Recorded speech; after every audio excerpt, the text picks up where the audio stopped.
નમસ્તે બાળ દોસ્તો, ડીકે એજ્યુકેશન ચેનલમાં આપનું સ્વાગત છે. આજે આપણે ધોરણ 6ની સ્વ અધ્યયન પોથીના ભાગ 2માં ગુજરાતી વિષયમાં પાઠ 7 નવી નવાઈનું સરઘસનું સોલ્યુશન જોઈશું. તે પહેલાં બાળ દોસ્તો, જો તમે આ ચેનલમાં નવા હોય તો ચેનલને સબસ્ક્રાઈબ જરૂરથી કરજો.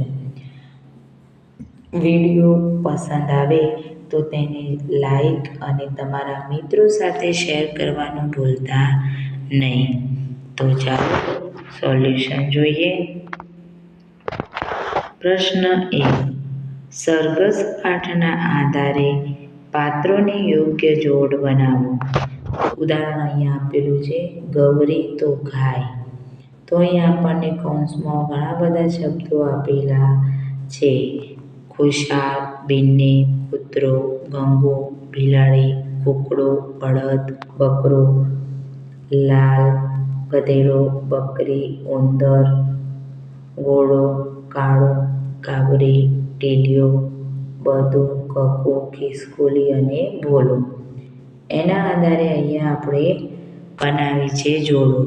તો બંને બકરી, ગંગો ગધેડો, લાલો બકરો, ટીલીઓ ઘોડો, બંદો બળદ, કાબરી બિલાડી, કંકુ કૂકડો, ખુશાલ ખિસકોલી, કાળો કૂતરો, ભોલો ઉંદર.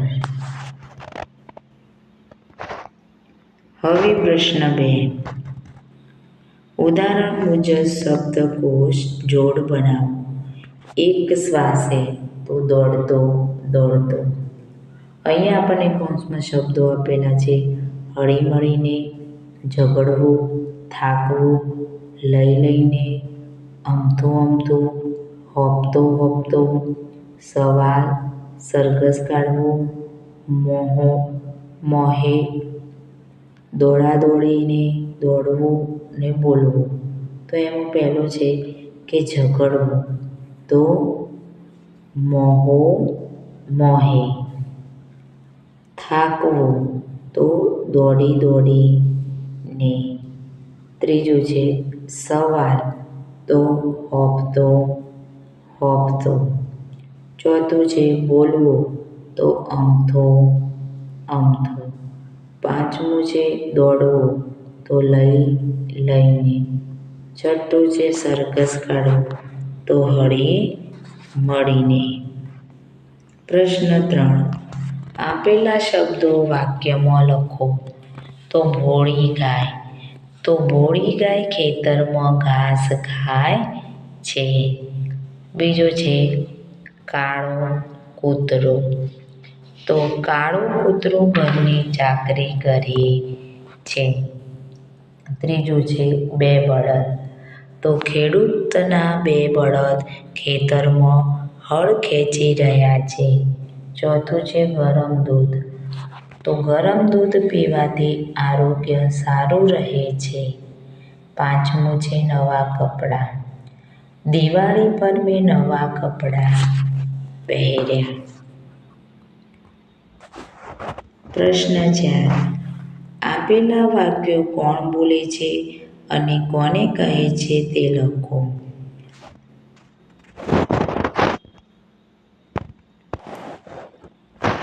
તે તારા દાદાના દાદાને કહેલું, તે સોગળવા ગયો તો બંની બકરી બોલે છે અને ટોમીને કહે છે, મને ખબર છે, ઠેઠ રસ્તા પર સંભળાય છે એમનો અવાજ.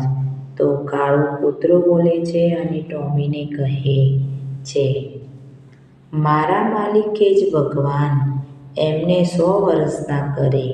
તો ગૌરી ગાય બોલે છે અને ટોમીને કહે છે, તું પંખીની નાતમાં આવે તારી જાત જુદી. ગંગુ ગધેડો બોલે છે અને કંકુ કૂકડાને કહે છે, એને કરફ્યુ કહેવાય, ભાન પડે છે ગાય. કાળું કૂતરું બોલે છે અને બંને બકરીને કહે છે. પ્રશ્ન 5. આપેલા વાક્યો ખરા છે કે ખોટા તે સામેના ખાનામાં લખો. પહેલું, કકુ કૂકડો ખૂબ ગભરાટમાં ફફડતો આવે છે. તો ખરું. પ્રાણીઓના મોંરા પહેરેલા 5-6 બાળકો ગલીમાં ફરી રહ્યા છે. ખરું. મારો માલિક પણ કોફી પીતા પછી બહુ વોટા પાડે છે. ખોટું. ટોમી માણસની ભાષા અને હાવભાવ સમજે છે. ખરું. આપણે સરઘસ કાઢીને જંગલમાં જવાનું છે. ખોટું. પ્રશ્ન 6. રેખાંકિત કરેલા શબ્દની જગ્યાએ યોગ્ય શબ્દ પસંદ કરી ફરીથી વાક્ય લખો. તો સંપીને, બરાડા, અત્યારે, ઝડપથી, એકઠો અને ડર. તો અહીંયા આપેલું છે કે મારામારી આટલી જલ્દી થઈ જાય તો એનો શબ્દ થશે ઝડપથી. તો મારામારી આટલી ઝડપથી થઈ જાય. બીજું છે મારા માલિક પર ચા પીધા પછી બહુ વોટા પાડે છે. તો વોટાનો શબ્દ થશે બરાડા. મારા માલિક પણ ચા પીધા પછી બહુ બરાડા પાડે છે. ત્રીજું છે હવે બધાને ભેગા કરવાની જવાબદારી લેવાની છે. તો ભેગાનું થશે એકઠા. હવે બધાને એકઠા કરવાની જવાબદારી લેવાની છે. હું આ ઘડીએ જઈને વાત કરું છું. આ ઘડી એટલે અત્યારે. હું અત્યારે જ જઈને વાત કરું છું. આ જો તો પ્રાણીઓ કેવા હળીમળીને રસ્તે સરઘસ કાઢે છે. તો આ જો તો પ્રાણીઓ કેવા સંપીને રસ્તે સરઘસ કાઢે છે. કકુ કૂકડો ખૂબ ગભરાટમાં ફફડતો હતો. તો કકુ કૂકડો ખૂબ ડરતા ફફડતો આવે છે. પ્રશ્ન 7. આપેલા પ્રશ્નોના જવાબ લખો. આ સરઘસને દોસ્તીનું સરઘસ શા માટે કહ્યું હશે? તો પ્રાણીઓના સરઘસને નવી નવાઈનું સરઘસ એટલા માટે કહ્યું હશે કે તેમાં કૂતરો, બિલાડી, ઉંદર, સાપ, નોળિયો, બિલાડી મરઘીનું બચ્ચું, કૂતરો બકરીનું બચ્ચું વગેરે એકબીજાથી વિરોધી સ્વભાવ ધરાવતા, એકબીજાથી ડરીને રહેતા પ્રાણીઓ કોઈ પણ લડાઈ ઝઘડા વગર, ડર વગર એકબીજાની સાથે સરઘસમાં ચાલી રહ્યા હોય છે. ટોમી બધાને કેમ ભાગતા અટકાવે છે? જ્યારે પ્રાણીઓ બીમાર પડે છે ત્યારે મનુષ્યો જ તેમની સારવાર કરે છે. માટે ટોમી મનુષ્યને લડતા અટકાવવા માટે બધાને ભાગતા અટકાવે છે. બધું બળદના મતે કોના લીધે બધાને મોડું થતું હતું? શા માટે?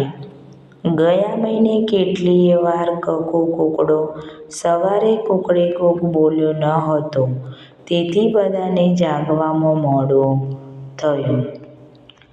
પ્રાણીઓને સરઘસનો વિચાર કેમ આવ્યો હશે?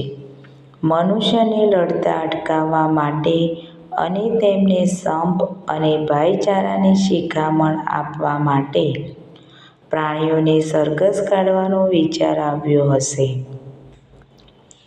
ટોમી સરઘસ માટે ખાતરી આપતા કહે છે કે જવાબ.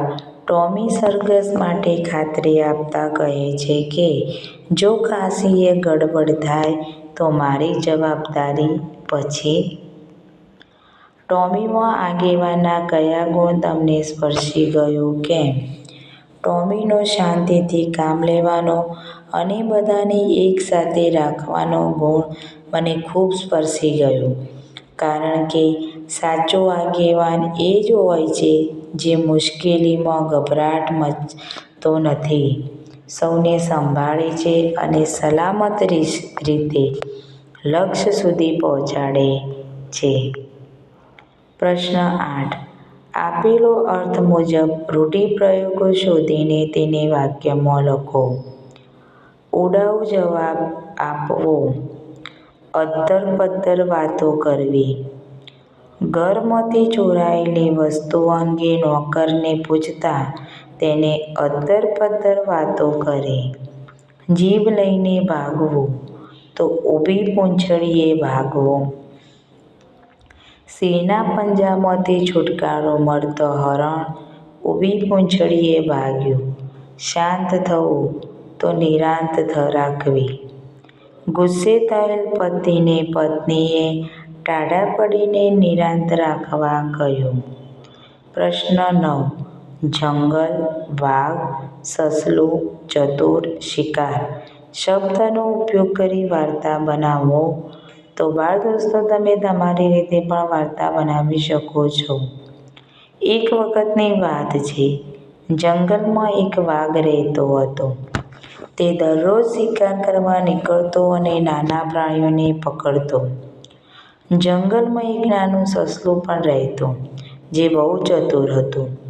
એક દિવસ વાઘ તેણે શિકાર કરવાનો વિચાર કર્યો. સસલાએ બુદ્ધિનો ઉપયોગ કરી વાઘને મોટા ખાડા પાસે લઈ ગયો અને કહ્યું, અહીં બીજો વાઘ રહે છે. ખાડામાં પોતાનું પ્રતિબિંબ જોઈ વાઘ ગુસ્સે ભરાયો અને ખાડામાં ઝંપલાવ્યો. વાઘ ખાડામાં પડી ગયો. ચતુર સસલાએ પોતાની બુદ્ધિથી પોતાનો જીવ બચાવ્યો અને જંગલના બધા પ્રાણીઓ ખુશ થયા. આ પાઠમાં તમને ગમતું પાત્ર કયું છે? શા માટે? આ પાઠમાં મને ગમતું પાત્ર ટોમી છે, કારણ કે તે શાંત સ્વભાવનું, સમજદાર અને સૌને એક રાખનાર આગેવાન છે. મુશ્કેલીમાં પણ તે ગભરાટ ન મચાવે અને બધાને સલામત રીતે આગળ વધવા પ્રેરણા આપે છે. બાળદોસ્તો, જો વિડીયો પસંદ હોય તો સબસ્ક્રાઈબ જરૂરથી કરજો. નમસ્તે.